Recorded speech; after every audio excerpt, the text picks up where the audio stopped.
కేటీఆర్పై కేసుల కుట్ర, కక్ష కట్టిన రేవంత్ సర్కార్, అరెస్టే లక్ష్యంగా ఫిర్యాదుల పరంపర. గన్పర్క్ అమరవీరుల స్థూపం వద్ద నిరసన, సైదాబాద్ పోలీస్ స్టేషన్లో కేసు. రెండోది ఎన్నిక నిబంధనలు ఉల్లంఘన ఆరోపణ, ముషిరాబాద్ పోలీస్ స్టేషన్లో కేసు. మేడిగడ్డ అనుమతి లేకుండా డ్రోన్ వాడారనే అభియోగం, మహాదేవ్పూర్ పోలీస్ స్టేషన్లో కేసు. ముఖ్యమంత్రి చీఫ్ మినిస్టర్ అన్నందుకు సైదాబాద్ పోలీస్ స్టేషన్లో మరొక కేసు. మహారాష్ట్ర ఎన్నికల మూసి ప్రాజెక్టుపై వ్యాఖ్యలు, ఉట్నూరు పోలీస్ స్టేషన్లో కేసు. సమావేశం నిర్వహణపై చార్మినార్లో మరొక కేసు. 6 కేసులు. ఈయనకు ఏం చేసినా కూడా కేసీఆర్ కుమారుడు కేటీఆర్ను ఎట్లయినా ఇబ్బందులకు గురి చేయాలి, ఏ విధంగా నేను అరెస్ట్ చేయాలని ఎక్కడ మాట్లాడినా ఏది చేసినా కూడా ఆయన మీద ఐపీసీ సెక్షన్ ప్రకారంగా ఆయన మీద క్రిమినల్ కేసులు పెట్టేటువంటి ప్రయత్నం చేస్తున్నారు.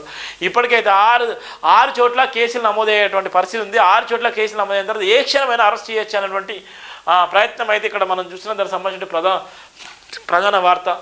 ప్రభుత్వ వైఫల్యాన్ని ఎండగడుతుండడంతో కేటీఆర్ టార్గెట్ చేసిన ప్రభుత్వ పెద్దలు అరెస్ట్ తప్పదని పదే ప్రకటనలు. అందుకే ముఖ్యమంత్రి సహా ఇతర నేతల హుంకరింపులు. కాంగ్రెస్ వాళ్ళు ఇప్పటికే 6 కేసులు. కేంద్ర మంత్రి అమిత్ షాపై చార్మినార్ కేసు కొట్టివేత, కేటీఆర్పై మాత్రం కొనసాగింపు. కక్షపూరిత ధోరణిలో అనేక టానాల్లో కేసులు. కాంగ్రెస్కు వంతపడుతున్న బీజేపీ నేతలు అక్రమ అరెస్టులకు భయపడేది అంటున్న బీఆర్ఎస్ వర్కింగ్ ప్రెసిడెంట్ కేటీఆర్. నేడు మానుకోటలో మహాధర్నా, దళిత గిరిజన రైతుల పక్షాన బీఆర్ఎస్ పోరాటం. హాజరు కానున్న party working president KTR. Telangana Congress ప్రభుత్వ వైఫల్యాలను ఎండగడుతూ ప్రజల చైతన్యం నింపేందుకు నిత్యం ప్రయత్నిస్తున్న బీఆర్ఎస్ వర్కింగ్ ప్రెసిడెంట్ కేటీఆర్పై రేవంత్ రెడ్డి సర్కారు కక్ష పెంచుతున్నది. ప్రతిపక్షంగా ప్రజల పక్షాన ప్రభుత్వాన్ని ప్రశ్నిస్తున్న ఆయనను నిలువరించేందుకు అడ్డుదారులు వెలుగుతున్నారు. ఎలాగైనా కేటీఆర్ అరెస్ట్ చేసి ఆయనపై జైల్లో వేసేందుకు కంకణం కట్టుకున్నదా. కేటీఆర్ టార్గెట్ చేసి చట్ట వ్యతిరేకంగానైనా అరెస్ట్ చేయాలని కుట్ర మొదలుపెట్టింది. అందుకే కేటీఆర్ కేవలం నిరసన తెలిపినా సరే కేసులు పెడుతున్నదా అనే అంశంపై అనేక పోలీస్ స్టేషన్ల కేసులు నమోదు చేయించడమే కాకుండా ఇలా అక్రమ కేసులు నమోదు చేసి కేటీఆర్ను వేధించాలని చూస్తున్నదా అంటే రాజకీయ విషయాలకు అవుననే సమాధానం ఇస్తున్నారు. కేటీఆర్ను ఎలాగైనా అరెస్ట్ చేయాలనే పనిలో కాంగ్రెస్ ప్రభుత్వం ఉన్నటువంటి నేపథ్యం కేటీఆర్ను ఎలాగైనా అరెస్ట్ చేయాలి, అరెస్ట్ చేసి జైల్లో వేయాలన్నటువంటి ప్రయత్నం అయితే చేస్తున్నటువంటి ప్రధాన వార్త అయితే చూస్తున్నాం. మహాకలవరం, మహారాష్ట్ర ఫలితాలతో రాష్ట్ర క్యాబినెట్లో గుబులు. అక్కడ ఎన్నికల ఓటమి ప్రభావం మన రాష్ట్రం పైన పడుతుందా? పార్టీ పరిస్థితిపై నేతల అంతరాత్మనం. 6 గంటలపై సాగించిన ప్రచారం తేడా కొట్టడంతో మరింత ఆందోళన. ఇప్పటికే ప్రజా వ్యతిరేకత సంకేతాలు. స్థానిక సంస్థల ఎన్నికల్లో ఎదురుతాం తప్పదేమోనని పార్టీ వర్గాల్లో చర్చ. నేడు ఢిల్లీకి సీఎం రేవంత్ రెడ్డి.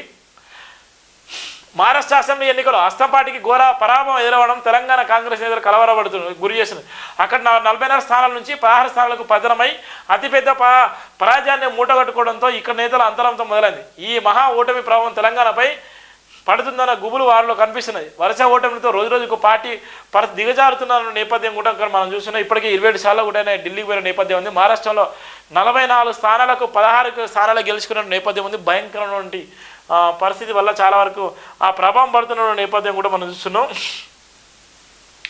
కేసీఆర్ స్ఫూర్తితో 29న దీక్ష దివాస్. జిల్లా కేంద్రంలో కార్యక్రమాలు చేపడతాం. కేసీఆర్ చర్చలో తెలంగాణ వచ్చులో అని 2009 నవంబర్ 29న దీక్ష చేశారు. రాష్ట్ర ఉద్యమాన్ని మలుపు తిప్పిన రోజు అది. కేసీఆర్ వెంట నిలబడిన 3.5 కోట్ల మంది. ఇప్పుడు అవే పరిస్థితులు నిర్బంధాలు మరో సంకల్ప దీక్ష చేపట్టిన తరుణం. 26న జిల్లాలో సన్నాహక సమావేశాలు. 33 జిల్లాలకు ఇన్ఛార్జీల నియామకం. BRS working president KTR. మళ్ళా 29న దీక్ష చేసే కేసీఆర్ స్ఫూర్తితో తెలంగాణ రాష్ట్రం ఏ విధంగా వచ్చిందో ఇవాళ ఉన్నటువంటి డిసెంబర్ 9వ తారీఖు వరకు పూర్తిగా అయితే సంవత్సరం గడిచిపోతుంది.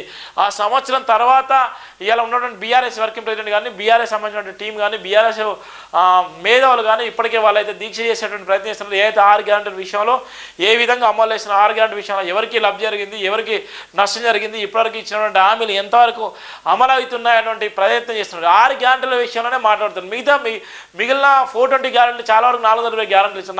420 గ్యారెంటీలు ఎక్కడ కూడా ఊసేయలేదు.